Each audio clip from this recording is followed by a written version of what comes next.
A partir de agora, a gente conversa ao vivo com o deputado federal Vitor Hugo, do PSL de Goiás, líder do PSL na Câmara Federal, que participou de evento ontem em Anápolis com o presidente Jair Bolsonaro. Está em contato em áudio e vídeo. Deputado, obrigado pelo contato aqui. Bom dia.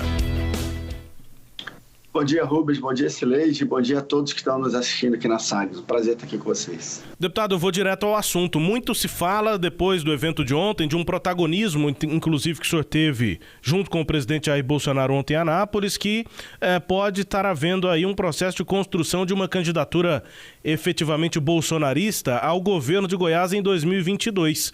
E que esse candidato, ou pré-candidato hoje, seria o senhor. O senhor se dispõe? É mesmo uma possibilidade? Como é que o senhor avalia essa citação ao nome do senhor para talvez ser candidato a governo?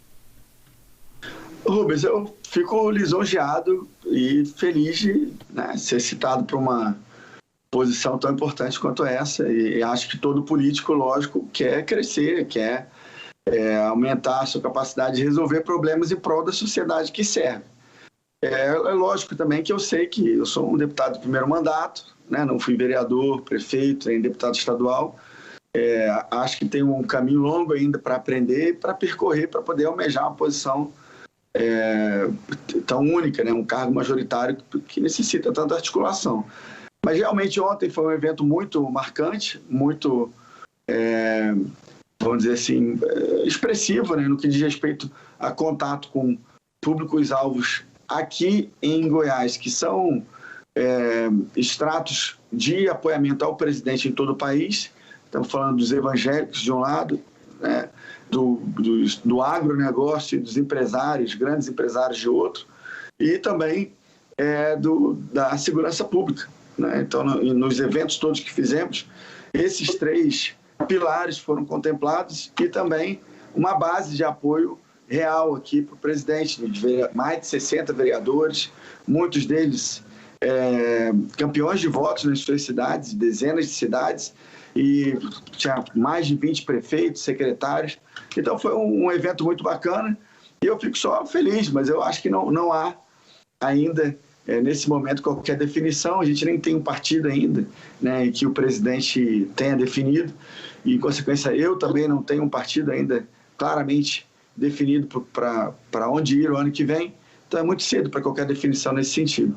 Eu destaquei hoje, inclusive, na minha coluna aqui na Sagres, deputado, daqui a pouco a gente vai registrar, um vídeo feito pela reportagem do portal Metrópolis no evento ontem, na saída daquele culto, em que o ministro Onyx Lorenzoni conversa ali com alguém e diz que não sabe ainda sobre o possível apoio da base do presidente Bolsonaro ao governador Caiado, que provavelmente será candidato à reeleição no ano que vem, que isso ainda está sendo conversado.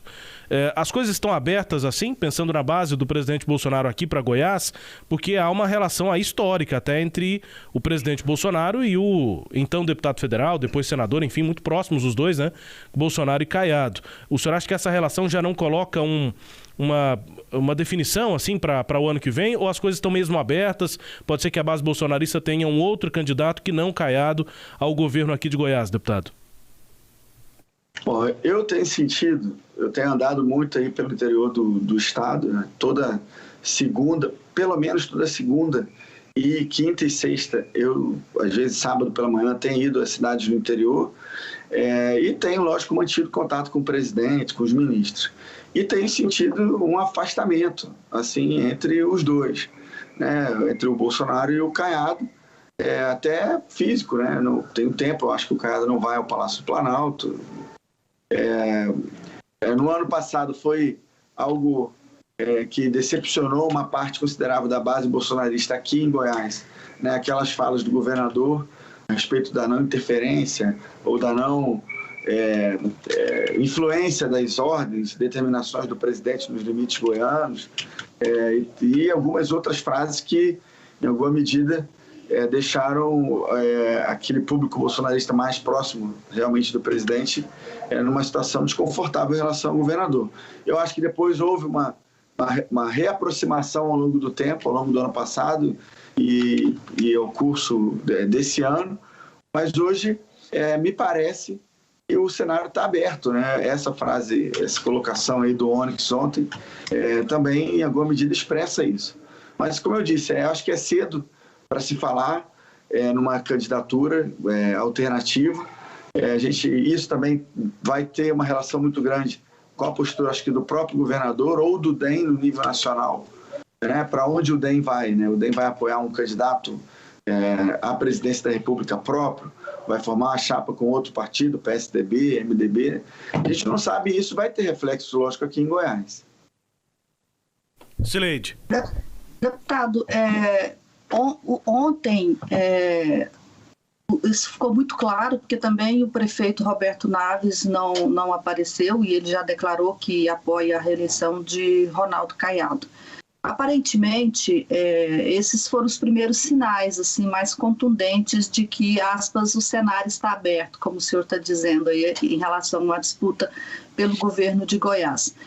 O que, depois daquela reaproximação do governador e do presidente no ano passado, eles tentaram manter um relacionamento aí próximo e mais de aliados. Eu pergunto o seguinte, não houve aproximação de fato? Foi uma aproximação meramente formal?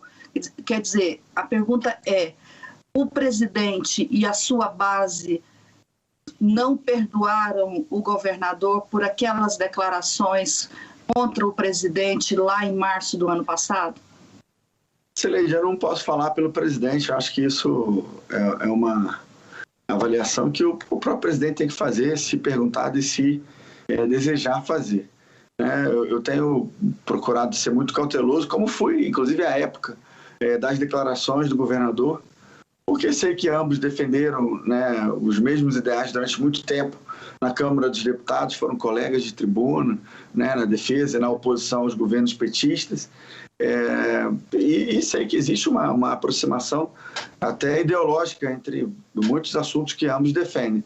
Mas, infelizmente, houve realmente um afastamento, uma ruptura naqueles momentos iniciais ali da pandemia ano passado, aquele episódio com Mandetta.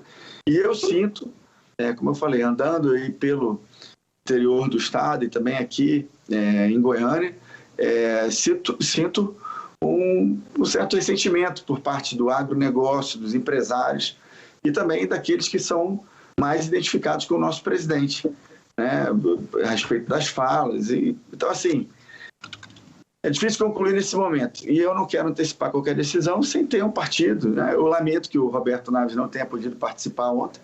Ele participou comigo, né, de todas as articulações para viabilizar o evento, desde a expedição do ofício, com os limites de quantas pessoas poderiam participar do culto, das demais atividades, escalou participantes do governo para participar, integrantes do governo para participar dos reconhecimentos e das definições. Todas as normas sanitárias foram plenamente respeitadas, inclusive isso impactou a quantidade de pessoas que estavam dentro do evento. Nós imaginávamos até que, por ser um culto, o normal do que está havendo em relação a cultos em Anápolis, para aquele ambiente ali, se imaginava algo em torno de 600 pessoas, e a definição final ficou bem menor do que isso, ficou quase um terço disso, mas não apagou o brilho. Eu acho que ali era uma representação, um extrato, né, da sociedade goiana. Muitas pessoas gostariam de estar presentes, mas, infelizmente, em função da pandemia, tivemos que limitar.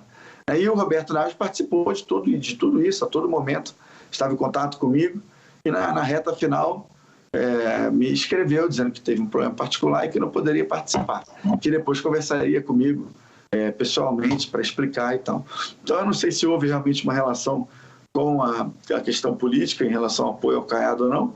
A presença do presidente não tinha nenhuma intenção de lançar qualquer candidatura ao governo do estado, apenas a meu convite, encontrar com grandes empresários, uma parte considerável do PIB goiano, que queria levar impressões para eles sobre a reforma tributária, e o presidente já determinou que vai recebê-los, né? Já pediu para que eu agende daqui a 2 semanas uma reunião desses empresários, representantes de segmentos econômicos relevantes em Goiás, lá no Palácio do Planalto, com a equipe econômica, para que essas impressões sejam transmitidas, né? E aí os outros públicos que eu falei, os evangélicos, a segurança pública e também uma base política importante, né, de vereadores e prefeitos. Então, acho que foi um gesto, foi mais uma vinda do nosso presidente para cá, e também aproveitamos para mostrar o aeroporto de cargas, que é um ativo importante, né, uma pista de 3 quilômetros lá em Anápolis e que precisa ser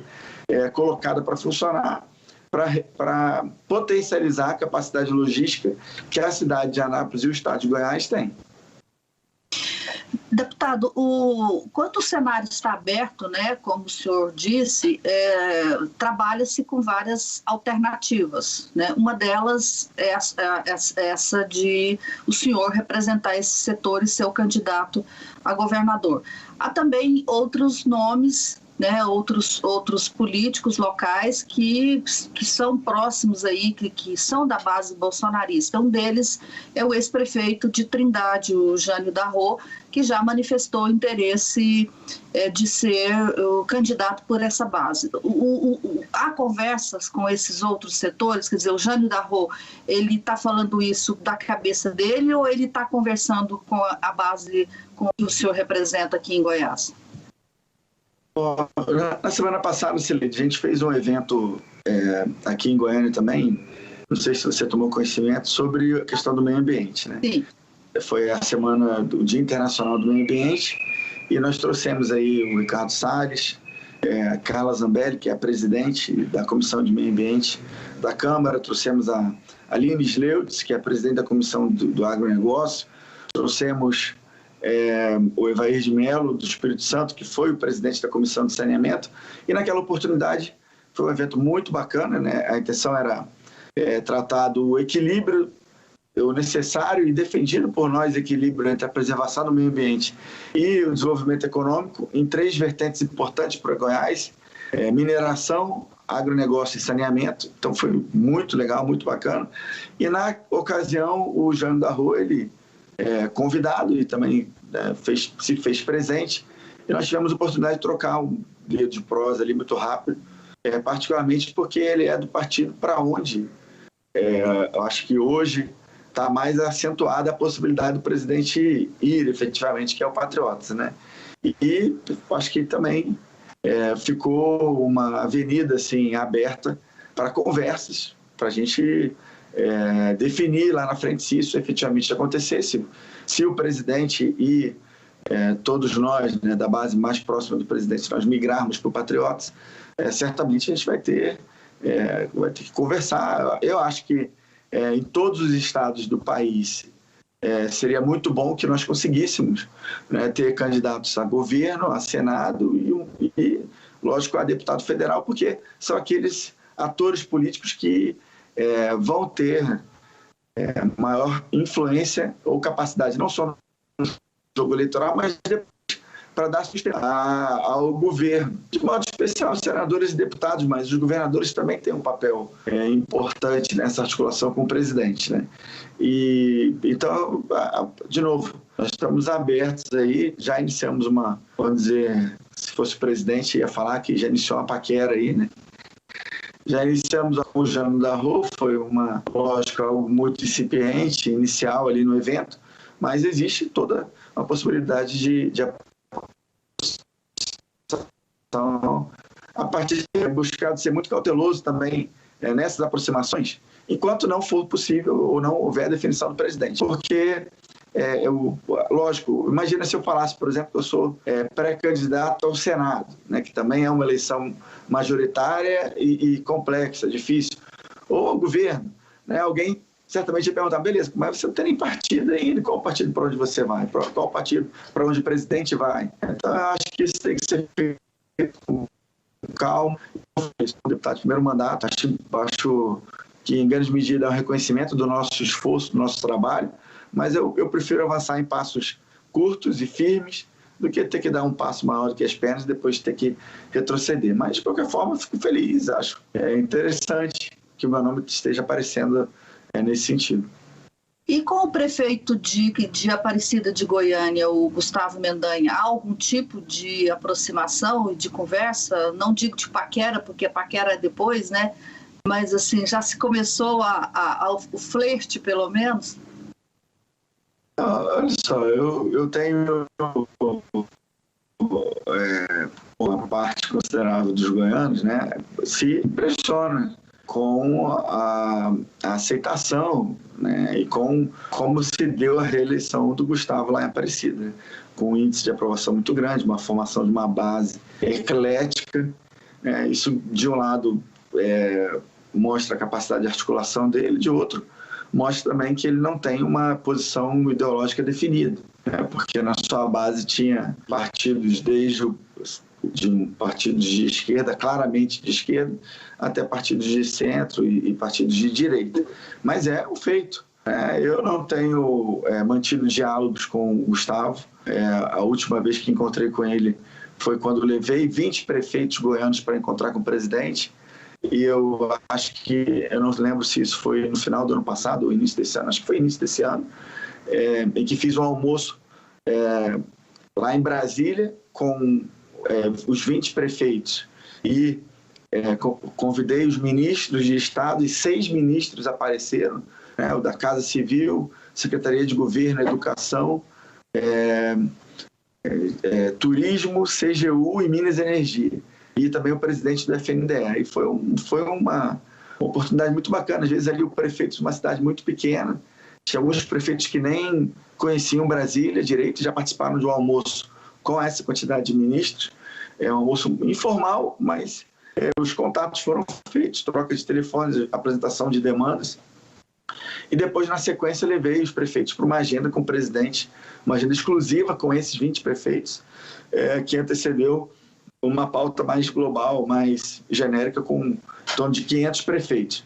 E nessa ocasião foi a última vez que eu encontrei com o Gustavo, que não foi ao almoço, mas foi na audiência com o presidente. Então, sim, como eu falei, impressiona a capacidade de articulação, mas eu não sei, diante dessa falta de caracterização ideológica que ele possui, se isso poderia ser um empecilho ou um obstáculo a ser superado, não sei, em caso de uma futura e eventual composição que não está sendo cogitada no momento.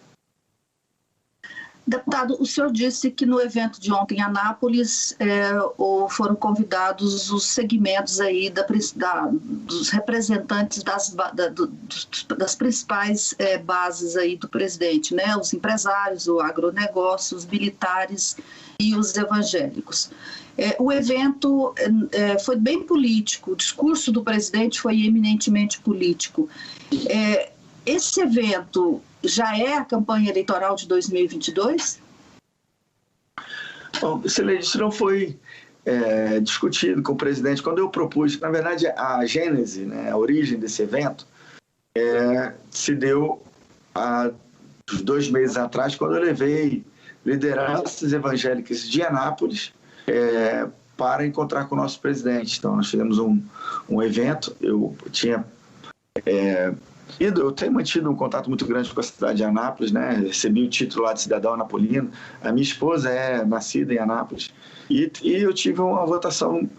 Anápolis foi a cidade que proporcionalmente mais contribuiu para a minha eleição, né? Quando eu vejo em termos de proporção, né, de contribuição das cidades e tal, eu tenho uma gratidão muito grande com Anápolis. E levei essas lideranças evangélicas para conversar. Eu sou católico, mas reconheço a importância que os evangélicos e os cristãos, de modo geral, tiveram na eleição do nosso presidente e na minha eleição também. E tenho mantido esse diálogo, né, com pastores, liderança, e fiz esse gesto, né, levando eles para uma conversa com o presidente, onde foram tratadas pautas também ligadas ao desenvolvimento de Anápolis e de Goiás, mas tinha um cunho, lógico, religioso, né, e naquela ocasião, nós fizemos o convite para o presidente para que ele fosse a Anápolis e expandisse o contato com mais pastores e também participasse de um culto e tal. Então, assim, esse evento nasceu o evento de ontem, nasceu desse primeiro contato que tivemos há uns 2 meses atrás. Então, não houve uma conversa com o presidente nesse sentido de, não, vamos dar um tom político. É claro que, na minha perspectiva, e eu briguei muito com os organizadores do evento por parte do Palácio do Planalto. Peguei no bom sentido, né? Eu forcei muito assim, o planejamento e a preparação do evento para que houvesse, sim, um ganho político, né? ou pelo menos de articulação, que tivesse um senso prático, pragmático, para além da questão religiosa, né? Então, já no aeroporto, para otimizar o tempo, o presidente travou contato com a ACIEG e a CIA, né, Associação Comercial Industrial de Goiás, e a sua congênere em Anápolis, que estão se juntando para fazer uma federação, agregando outras entidades representativas de setores econômicos, e nós demos essa notícia de maneira oficial através do presidente Rubens, né, para o presidente Bolsonaro. Então, isso foi muito representativo, porque era uma parte considerável do PIB anapolino e goiano que estava representado ali. Depois o contato com as entidades representativas, daqui a pouco eu vou, terminando a nossa conversa aqui, eu vou participar da abertura de um evento nacional aqui em Goiânia, que congrega entidades representativas de todo o Brasil, da PM e de bombeiros militares, e eles também tiveram contato com o presidente, e depois, né, prefeitos, vereadores, secretários e o pessoal da ADIAL, né, a indústria, né, goiana e brasileira. Então foi um evento muito completo na minha visão, como eu falei, batendo aí todos os públicos principais, os pilares principais de sustentação do presidente e seus representantes, os seus reflexos aqui no nosso estado. Rubens? Deputado, só para encerrar, a gente começou falando sobre essa questão com a relação, né, do presidente com o governador. O senhor acha que a reaproximação é possível, provável, está tudo realmente aberto? Ou o senhor acha que a tendência, a partir inclusive dessa movimentação de outros grupos dentro da base do presidente, parece haver uma insatisfação mesmo, como o senhor disse, pelo passado recente aí, né, de declarações, enfim, do que o governador disse? O senhor acha que a tendência é mais de candidaturas se construírem ou de uma reaproximação com o Caiado para 22 em Goiás? Como eu falei, eu acho que tem uma definição, tem duas definições que são chave, né? A que precede qual vai ser o papel do DEM no nível nacional, né? E como o Caiado vai se posicionar em relação ao presidente. Isso já foi algo a ser, que foi considerado na eleição do Bolsonaro em 2018 e vai, lógico, começar a aflorar, já está aflorando agora. As pessoas que apoiam o presidente, que são majoritárias em Goiás, querem saber qual a postura que o governador e qual a postura que o DEM vai ter em relação ao presidente. E a outra definição que eu acho importante é também qual é o partido para onde o presidente vai. Então, é difícil responder de maneira objetiva a sua pergunta, porque tem dois fatores que têm que ser definidos para que a gente tenha uma resposta mais clara. Ok, deputado, obrigado pelo contato aqui com a gente na Sagres e abraço. Eu gostaria de ouvir o senhor sobre a CPI. O que o senhor acha até agora? O que rumo está tomando? Está muito política, enfim? Rubens, a CPI é um instrumento político, um instrumento de investigação de natureza política. É claro que alguém sempre, num colegiado como esse, vai querer se aproveitar, como estão querendo fazer, né, de maneira politiqueira, né, eleitoreira, visando colher dividendos num futuro próximo, aí no ano que vem. Essa CPI, na minha opinião, ela está fadada ao insucesso e já começou assim, primeiro, pela forma como se deu o seu início, né, uma determinação do Supremo, ou seja, não havia na avaliação do presidente do Senado conveniência política para se criar e ela foi imposta por um outro poder externo ao legislativo. E segundo, já foi completamente desmoralizada quando se definiu quem era ou quem seriam, né, aqueles que estariam à frente da CPI, que é o presidente, né, e o relator. Ambos, né, com uma ficha corrida, um currículo vitae político que todo o Brasil conhece e certamente não se orgulha. Então, um colegiado, né, presidido e uma relatoria assumida por essas duas figuras não poderia resultar num trabalho coerente. E a gente tem visto isso. Ao invés de se voltar para os evidentes desvios que têm ocorrido nos estados, né, mais de 70 operações policiais, né, da Polícia Federal ocorrendo no Brasil, bilhões e bilhões de reais descentralizados pelo governo federal, e a CPI querendo conversar sobre tratamento precoce, sobre realização da Copa América, né, destratando profissionais médicos, lá como aconteceu com a doutora Anise, como aconteceu com a doutora Maíra Pinheiro, né, e que a gente vê a hipocrisia da esquerda, porque é muito bonito eles fazerem a defesa das mulheres quando essas mulheres são do seu campo político. Quando as mulheres em geral, ou quando se trata de alguém mais à direita, a esquerda se cala. É assim no tratamento com a Bia Kicis, presidindo a CCJ, com a Carla Zambelli no meio ambiente, com a Aline na agricultura, e foi assim com a doutora Anise e com a doutora Maíra. A esquerda também é hipócrita quando ficou criticando a direita durante esses quase 2 anos, 1 ano e meio de pandemia, e que nós íamos às ruas para nos manifestarmos, para declarar apoio ao presidente ou defender pautas importantes como o voto impresso auditável, por exemplo, e agora a própria esquerda, que tanto criticou, vai às ruas também. E eu não vejo por parte da imprensa esse ímpeto grande de criticá-los.